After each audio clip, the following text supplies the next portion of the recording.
At the beginning, we see a village. The fishing village of Palacios is struggling to survive an environmental disaster, an oil spill at sea. Local fishermen have been out of work for a year since the toxic substances spread for hundreds of miles, killing sea life daily. To prevent an economic crisis and get their jobs back, fishermen are taking part in cleaning up the pollution in the sea. One of the coast's best sailors, nicknamed Sharko, becomes another oil spill victim. During the cleanup, he inhales a large amount of sprayed dispersant and falls overboard, receiving chemical burns on part of his body. After the tragic accident, the man becomes disabled and can only breathe with the help of an oxygen tank. Sharko takes the tragic incident hard because life at sea has been taken from him. From a successful fisherman, who earned his nickname by catching fish as easily as a great white shark, he becomes an isolated outcast, mocked by his former colleagues. Walking along the coast daily, Sharko finds corpses of birds and fish covered in a thick layer of oil. He sends them to the front office of the oil company responsible for the spill. Despite the lingering danger, the senator assures the villagers that the sea has been thoroughly cleaned of chemicals. Excited fishermen gather at the bar and talk about their past adventures at sea. Sharko also walks into the bar and listens in silence to the tales of his former colleagues. One of the men excitedly recounts how their crew got lost and was surrounded by a pack of hungry mermaids. To make the story more intense, he describes how the mermaids dragged him overboard and began biting off pieces of his flesh. The bar patrons are skeptical, but the man exposes his torso to show the bite marks. The fishermen are preparing for the new fishing season starting tomorrow. Sharko decides to break his silence and warns the fishermen that there will be no fish this year because the bay water is still filled with oil residue. He advises them not to get their hopes up and says that the senator's claims about the sea being cleaned are lies.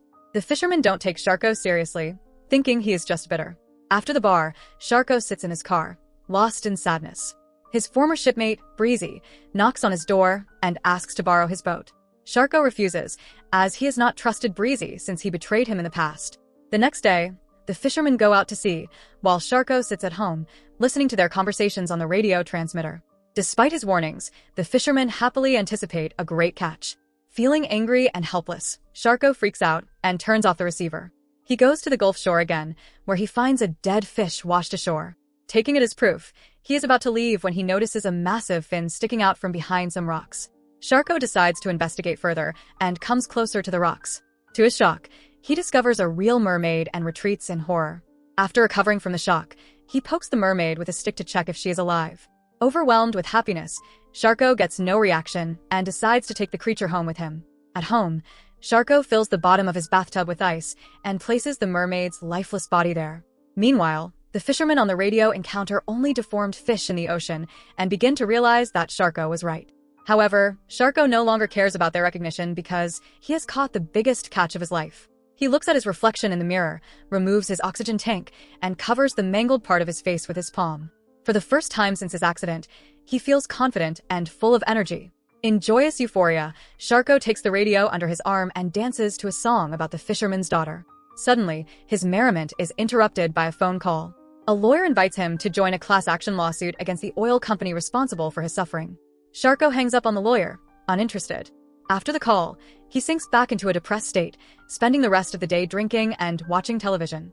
Sharko is distracted from his dreary pastime by sounds coming from the bathroom. Cautiously, he sneaks in and notices that the mermaid is alive and very aggressive. Armed with his gun, he enters the bathroom again, but the enraged mermaid immediately attacks him. A scuffle ensues, during which the mermaid bites his hand. Sharko eventually overpowers her, throws a fishing net over her, and places her back in the bathtub.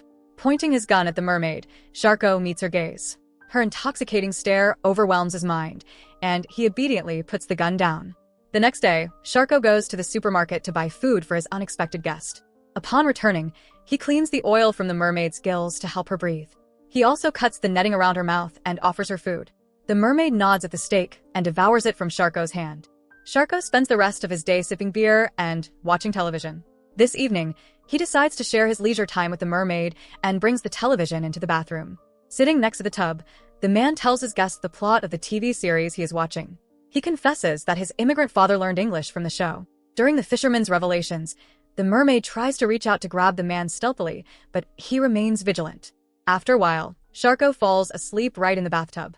The mermaid bares her sharp teeth, ready to pounce on the defenseless fisherman at any moment. However, her plans to eat human flesh are thwarted again, this time by an intruder who bursts into the man's house. Disturbing noises wake Sharko, and he returns to the living room to find out who has come to see him. The intruder turns out to be Breezy, stoned out of his mind and attempting to steal the radio from his former boss.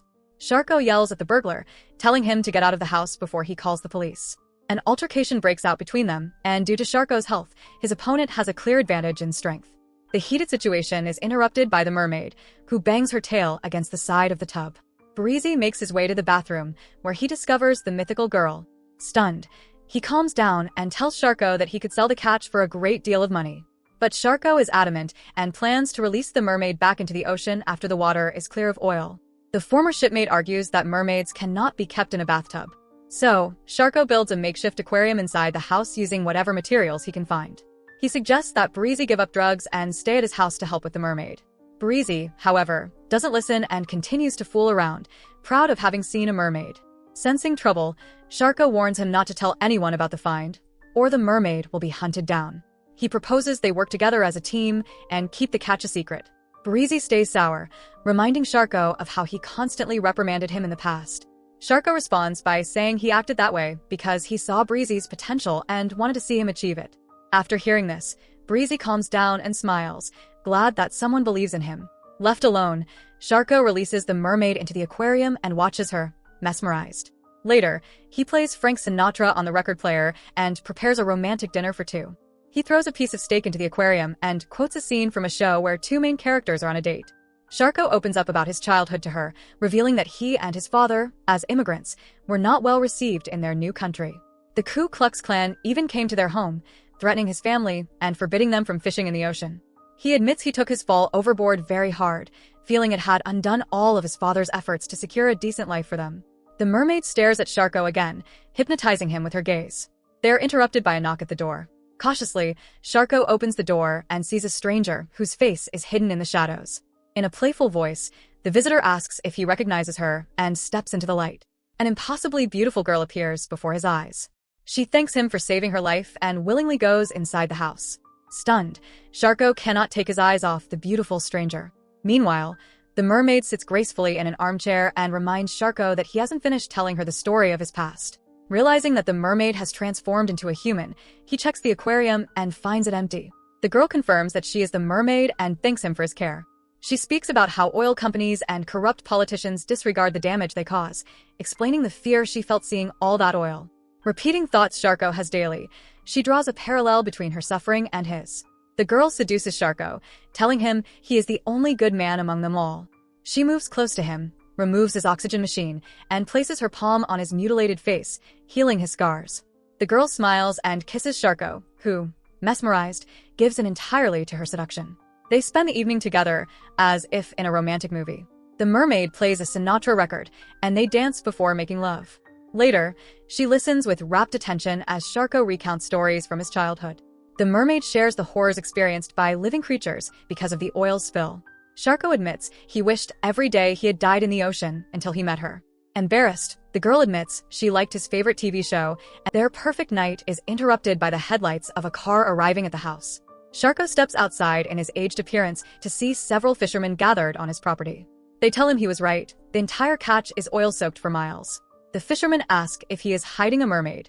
Sharko realizes Breezy has betrayed him again and revealed his secret. The men demand the mermaid, arguing that they need to feed their families. Sharko advises them to find another job, refusing to hand her over. Enraged, the fishermen become aggressive. Feigning agreement, Sharko tells them to wait while he fetches the mermaid.